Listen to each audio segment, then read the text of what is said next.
Ақтөбе облысы Алға ауданы Бестамақ орта мектебінің 10-шы Ә сынып оқушысы және де мектеп президенті Сағынай Мерегержанқызы. Менің отаныма менің бастамам республикалық шығармашылық байқауы, менің ашық университеттерім номинациясы. Тақырыбым мектептегі өзін-өзін басқару ұйымының әлеуметтік және де шығармашылық жобаларын іске асыру. Жетекшім Қоланова Армангүл Тастанқызы. Мектептің өзін-өзін басқару ұйымы дегеніміз оқушылардың өзіндік шешім қабылдауға және де оқу ортасын қалыптастыруға мүмкіндік беретін ұйым. Мектептегі өзін-өзін басқару ұйымы қалай жұмыс жасайды? Әдетте оқушылар арасында сайлау ұйымдастырылып, мектеп парламенттері мүшелері сайланады. Оның құрылымында атқарушы органдар бар және олардың әрқайсысы өз бағытында жұмыс жасайды.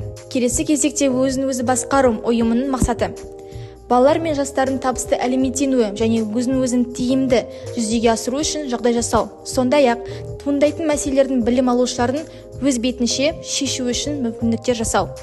Міндеті: білім алушылардың қабілеттері мен мүдделерін мектепте бірыңғай құқықтық кеңістікті дамыту үшін жағдай жасау. Білім беру ұйымын басқаруға қатысуға нақты мүмкіндіктер беру. Нәтижесі: оқушылардың тиісті білім және мәдени деңгейін жетуі, қоғам өміріне бейімдеу, оқушылардың қоғамдық құндылық бастамаларын ынталандыру және қолдау болып табылады. Өзін-өзі басқару ұйымының атқаратын қызметі: атаулы мереке күндерін ұйымдастыру, іс-шараларға жауапкершілікпен қарау және өткізілген қоғамдық жұмыстарға белсенді атсалысу. Енді кезекте өзін-өзін басқару ұйымының ұйымдастырған іс-шараларына кезек берейік. Мектептің өзін-өзін басқару ұйымында оқушылар студенттік кеңестің немесе соған ұқсас ұйымның мүшелері болады. Онда оқушылар өз пікірлерімен еркін айтуға, өз идеяларын ұсынуға және мектептің оқу жоспары мен ережелеріне өзгерістер енгізуге құқылы. Ұйым мүшелері іс-шараларды жоспарлау, мектеп жобаларын ұйымдастыру және мектеп қоғамдастығының білімі мен әл-ауқатына қатысты маңызды мәселелерді талқылауға қатысады. Соның ішінде халықаралық мүгедектер күніне орай Бестамақ орта мектебінде жылы жүрек жомарт қол акциясы ұйымдастырылды. Акция барысында өзін-өзін басқару ұйымы әлеуметтік педагог тәлімгерлердің демеушілігімен балаларға дәрумендер мен тәттілер апарып көтеріңкі көңіл-күй сыйлады. Ұлы тұлға ұстаздар мерекесіне байланысты өзін-өзін басқару ұйымы мен Жас ұлан ұйымы бірлесе отырып, ұстаздарымыздың көңіл-күйлерін көтере отыра, алғысымызды білдіріп, шағын сыйлықтарымызды сыйлап қайттық. Алтын жүрек акциясында өзін-өзін басқару ұйымы мүшелері мен үзіліс кезінде оқушылармен челлендж ұйымдастырды. Дос болайық, достық қолын ұсын акциясы аясында 8 пен 11 сынып арасында қыз балалар жиналысын өткізген болатынбыз. Жиналыс мақсаты: қыз бала тәрбиесінің ерекшелігі, қыздарға тән мінез-құлық пен қыз бала мәдениеті. Жас ұлан өзін-өзін басқару ұйымы бізбен бірге атты тимбилдинг ойындарын ұйымдастырды. Тимбилдинг мақсаты: команда мүшелерінің біресе шешім қабылдай білуіне, бір-біріне көмек көрсетуіне, сонымен қатар ұйымшылдық сезімін қалыптастыруға ықпал ету.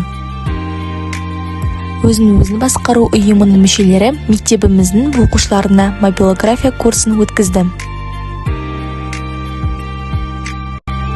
1 наурыз алғыс айту күні қарсаңында алтын жүрек акциясы бойынша ұйым мүшелері үзіліс кезінде ұстаздарға жылы лебіздерін білдірді.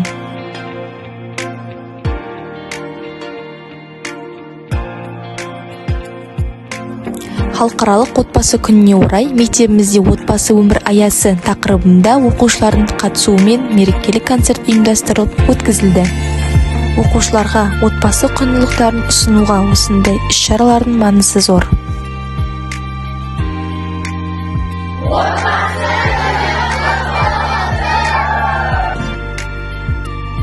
26-28 желтоқсан күндері мектепшілік түрле жаңа жыл 2024 жылы атты ертеңгіліктер даярлық 1-11 сынып арасында өткізілді. Жас ұлан өзін-өзін басқару ұйымының мүшелері бұл мерекені қолға алып, оқушыларға жақсылық көңіл-күй сыйлап, жоғары дәрежеде ұйымдастырған болатынбыз. Қорытындылай келе, өзін-өзін басқару ұйымы оқушыларға өз ойын еркін жеткізуге және олардың білімі мен оқу ортасына қатысты шешімдер қабылдауға белсенді қатысуға мүмкіндік береді. Сонымен қатар, оқушылар инновациялық және креативті идеяларды ұсына алады. Бұл дағдылар оқушылар үшін өмірде пайдалы болады және қоғамға оң өзгерістер енгізе алатын белсенді азамат болуға көмектеседі.